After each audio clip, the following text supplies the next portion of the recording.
नमस्कार दोस्तों, मैं हूं अर्पित और एक बार फिर से आपका स्वागत है। 19 अप्रैल को लोकसभा चुनाव 2024 का प्रथम चरण का मतदान होना है। ऐसे में आप लगातार टीवी पर, मेन स्ट्रीम मीडिया में सुन रहे होंगे, अब की बार 400 पार, उत्तर प्रदेश में 80 में 80। लेकिन ये सच में इन दावों में कोई सच्चाई है या हमेशा की तरह ये भी सिर्फ एक जुमला है? इस बारे में आज हम बात करने जा रहे हैं। हम डिस्कस करेंगे उत्तर प्रदेश की उन 8 लोकसभा सीटों के बारे में जिन पर प्रथम चरण में मतदान होना है और यहाँ पर कौन जीतेगा कौन हारेगा ये मैं आपको बताने जा रहा हूँ। तो आइए चलिए शुरू करते हैं। सबसे पहले हम उस लोकसभा सीट के बारे में बात करेंगे प्रथम चरण में जिस पर मतदान होना है और ये सबसे ज़्यादा हॉट सीट बनी है फर्स्ट फेज में। ये सीट है पीलीभीत। पीलीभीत लगातार चर्चा में है।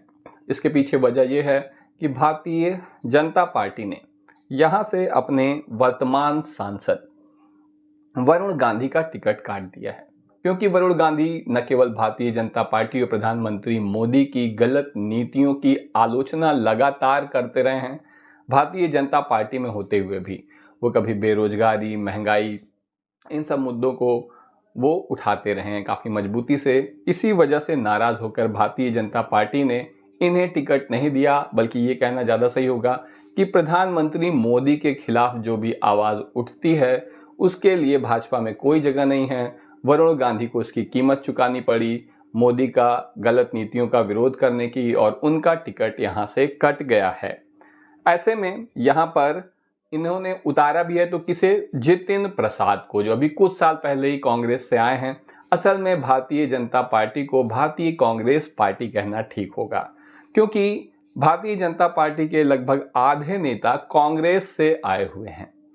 तो जितिन प्रसाद यहाँ पर उम्मीदवार हैं भारतीय जनता पार्टी के। वहीं समाजवादी पार्टी ने भगवत शरण गंगवार को मैदान में उतारा है और भगवत शरण गंगवार ने कहा था कि वो यहाँ से या वो टिकट नहीं चाहते। उनका कहना था कि उन्हें टिकट ना मिले, बल्कि इनकी जगह पर वरुण गांधी को टिकट दे दिया जाए समाजवादी प्रत्याशी के रूप में और वो यहाँ से चुनाव लड़ें। इसी से आप वरुण गांधी की इस क्षेत्र में लोकप्रियता का और मजबूती का अंदाजा लगा सकते हैं।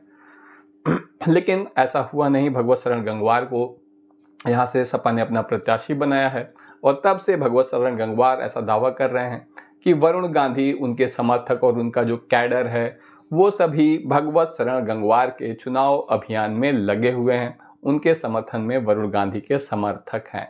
असल में वरुण गांधी ने भाजपा को यहाँ पर बिल्कुल बायकॉट कर दिया था पीलीभीत में।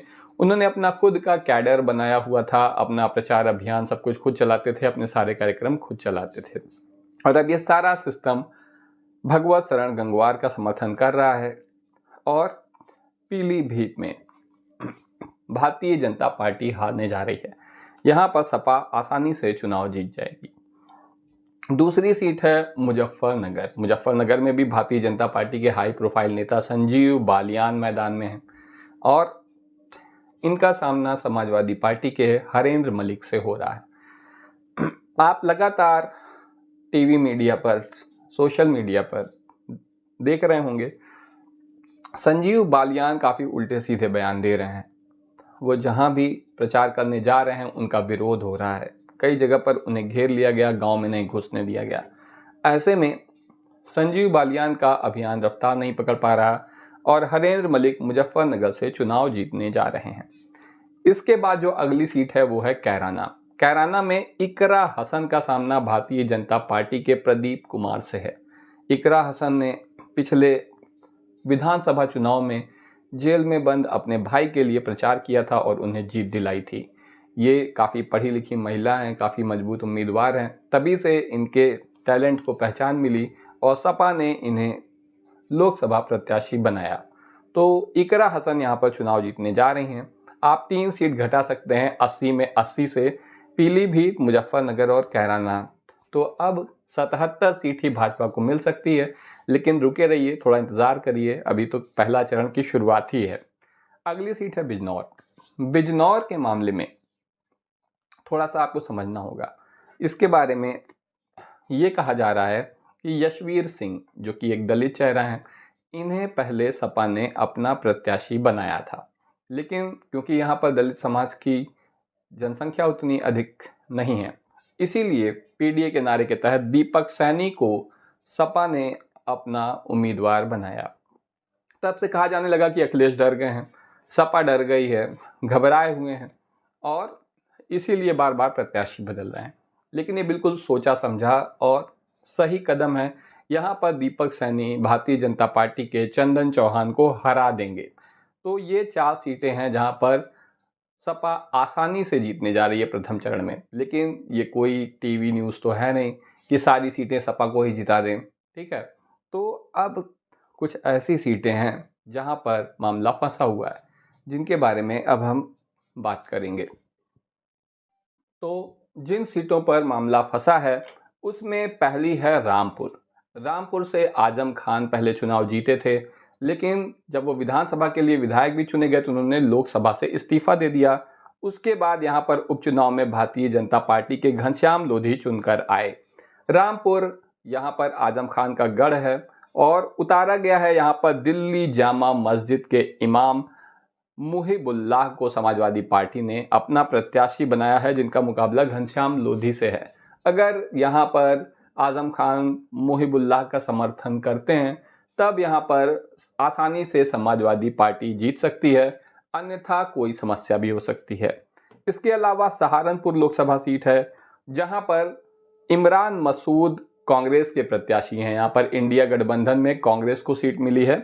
इमरान मसूद कांग्रेस के प्रत्याशी हैं। बसपा ने माजिद अली को उतार दिया है। तो इस तरह मुस्लिम वोटों में कुछ हद तक बंटवारा हो सकता है, जिसका फायदा भारतीय जनता पार्टी के राघव लखनपाल उठा सकते हैं।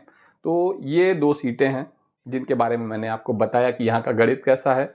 एक और सीट है जो कि आश्चर्यजनक रूप से एक चक्रव्यूह बन गई है, ये है नगीना। नगीना में समाजवादी पार्टी ने मनोज कुमार को अपना प्रत्याशी बनाया है। ऐसा माना जा रहा था कि सपा से यहाँ पर चंद्रशेखर आज़ाद मैदान में उतरेंगे, लेकिन ऐसा हो नहीं सका, कि कोई सहमति बन नहीं पाई और अब चंद्रशेखर आज़ाद अपनी पार्टी से यहाँ पर मैदान में हैं। इसके अलावा सुरेंद्र पाल सिंह को बसपा ने अपना प्रत्याशी बनाया है। भारतीय जनता पार्टी से ओम कुमार यहाँ पर मैदान में हैं। तो अब आप देख सकते हैं कि यहाँ पर दलित और मुस्लिम वोटों का बिखराव हो सकता है, जिसका फायदा भाजपा उठा सकती है, क्योंकि दलित वोट बसपा और चंद्रशेखर के बीच बढ़ सकते हैं, वहीं मुस्लिम वोट भी इन तीनों ही के बीच बढ़ सकते हैं। तो खासतौर से सपा और चंद्रशेखर के बीच में, जिसका फायदा भाजपा उठा सकती है। तो मैं ये नहीं कहूँगा कि यहाँ से सपा ही जीत जाएगी, यहाँ कोई भी जीत सकता है। और आखिरी सीट है इस 8वें चरण की मुरादाबाद, जहां पर वर्तमान सांसद है एसटी हसन, लेकिन उनका टिकट आजम खान की नाराजगी की वजह से कट गया है। अब रुचि वीरा यहां पर प्रत्याशी हैं समाजवादी पार्टी की। भाजपा के सर्वेश सिंह मैदान में हैं।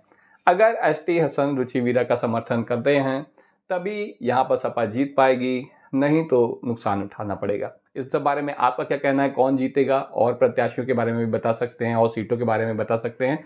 आज के लिए बस इतना ही, धन्यवाद।